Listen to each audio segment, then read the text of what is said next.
கும்ப ராசி அல்லது கும்ப லக்னம் சார்ந்த நபர்களுக்கு ராசி அதிபதி போய் 12ஆம் இடத்துல 2ஆம் இடத்துல உட்காந்துருக்காரு.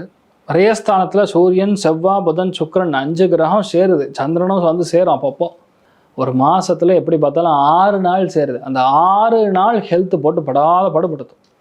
ஹாஸ்பிட்டல் போகிறது, தேவையில்லாமல் ஏதாவது பஞ்சாயத்தில் போலீஸ் ஸ்டேஷன் போகிறது, ஒரு சில பேர் போய் லேண்ட் டிஸ்பியூட்டில் போய் உட்கார்றது, சில பேர் வெளியூர் போகிறது, வெளிநாட்டில் போய் செட்டில் ஆகிறது, லவ் மேரேஜ் பண்ணுறது, ஓடி போய் கல்யாணம் பண்ணுறது, எல்லாம் பண்ணுவீங்க.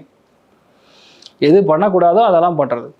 இதெல்லாம் வந்து டைமிங் அப்படி இருக்குன்னா குரு ராகு கன்ஜங்ஷனில் வேறு இருக்குது. விரயத்தில் இப்படி இருக்கிறதுனால செவ்வாய் உச்சம் பெற்றக்கூடிய ஸ்தானம். இமேஜின் பண்ணுங்கள், அந்த இடத்துல குரு நீச்சம். நிறைய பேருக்கு ஓடி போய் கல்யாணம் பண்ணுற மாதிரி சில விஷயங்கள் நடக்கலாம். சில பேருக்கு வந்து மறைமுகமான சில ரிலேஷன்ஷிப்லாம் பிரச்சனை ஆகக்கூடிய வாய்ப்புகள். இதெல்லாம் தேவையில்லாமல் பிரச்சனை பெருசாகிடுச்சுங்கிற மாதிரி விஷயங்கள்.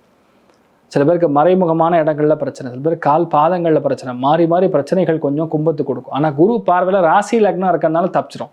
அதாவது ரொம்ப பெருசாக போகிற மாதிரி தெரியும், ஆனால் சின்னது. ஆனால் நிறைய பேர் கும்பராசியில் பிறந்திருக்கக்கூடிய பல பேருடைய வீட்டில் கேன்சர் டிடெக்ட் பண்ணுவாங்க.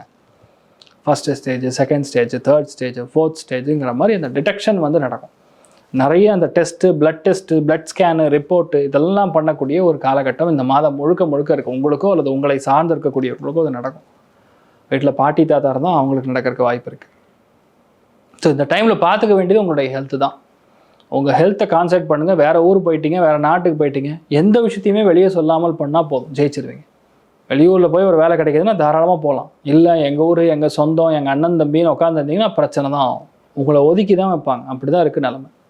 மற்றபடி எந்த பாதிப்பும் கிடையாது. சுப்பிரமணியர் வழிபாடு சக்ஸஸை கொடுக்கும். சந்தோஷமும் பொருளாதாரமும் 85% இருக்கிறது. நல்லா இருப்பீங்க.